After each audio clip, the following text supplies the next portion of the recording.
Nous sommes avec Arnaud Cartémon du musée de Marimont, qui est commissaire de l'exposition Dieu, génie, démon en Égypte ancienne. Alors dites-moi un petit peu la thématique de cette expo. Alors, le but, c'est de présenter les dieux égyptiens et de voir un petit peu qui ils sont, ce qu'ils font et comment on les représente et pourquoi.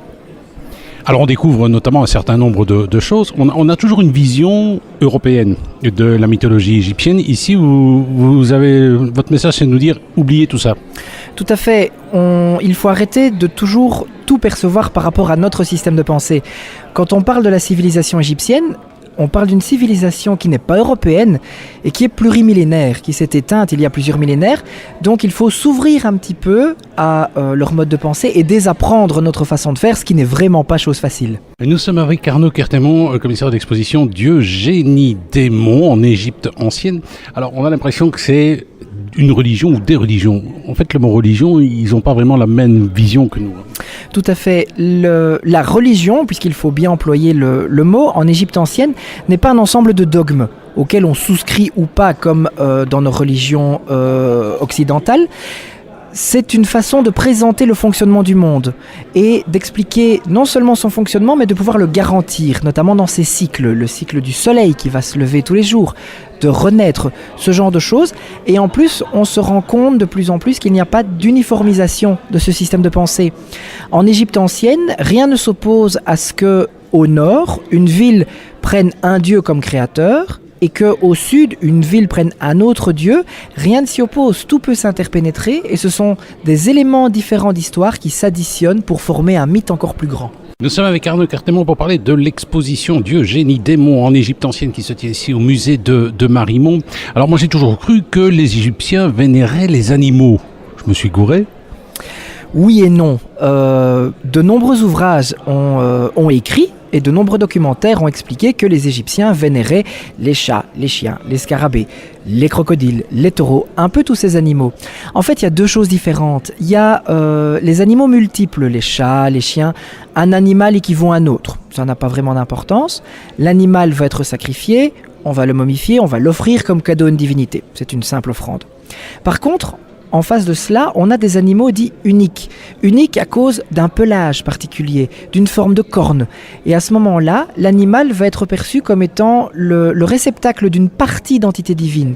Et donc à ce moment-là, on va instiguer un rite qui va le faire changer de statut. Ce n'est plus un animal, c'est un réceptacle divin. Et là, effectivement, on va donner un culte, non pas à l'animal, mais au Dieu qui est à l'intérieur à travers cette image-là. Donc, on adore des animaux, oui et non, c'est beaucoup plus nuancé que ce qu'on ne le croit. Nous sommes avec Arnaud Cartémon et avec lui on parle de l'exposition Dieu, génie, démon en Égypte ancienne qui se tient actuellement au musée de Marimont. Alors Arnaud, qu'est-ce qui fait qu'on soit encore fasciné, parce qu'il y a aussi une exposition consacrée à Stargate, qu'est-ce qui fait qu'on soit toujours aussi fasciné par l'égyptologie et notamment tout ce qui est Dieu, etc. Il y a plusieurs choses. Il y a déjà le cadre égyptien. Les paysages sont magnifiques, c'est plurimillénaire, c'est très ancien, c'est des pyramides, c'est vraiment un cadre enchanteur et emblématique. Et alors, mais ce n'est que mon avis personnel, je pense que ce sont les divinités hybrides qui fascinent le plus. Lorsqu'on regarde les dieux grecs et romains, ce sont des hommes et des femmes comme vous et moi. Par contre, en Égypte ancienne, on va retrouver des corps humains avec des têtes de chiens, de chats, de scarabées, d'ustensiles, des pots avec des têtes humaines ou parfois des assemblages assez monstrueux. Et je pense que c'est véritablement ce côté-là qui fascine les êtres humains encore aujourd'hui. Mais justement, il y a des êtres qui font peur, etc., qui sont supposés protéger les personnes, les corps, mais ça fait penser un peu à nos chimères et nos gargouilles. Oui, en ce sens où ce monstrueux peut être tourné en bénéfique pour protéger. Et on sait que énormément d'éléments des cultures populaires et de légendes européennes sont effectivement directement hérités des traditions égyptiennes et proche-orientales en général, tout à fait. Nous étions avec Arnaud Cartémon, commissaire de l'exposition Dieu, génie, démon en Égypte ancienne, qui est ici en ce moment au musée de Marimont. Mais alors c'est très bien, vous allez pouvoir nous dire qui est Dieu. Les dieux plutôt.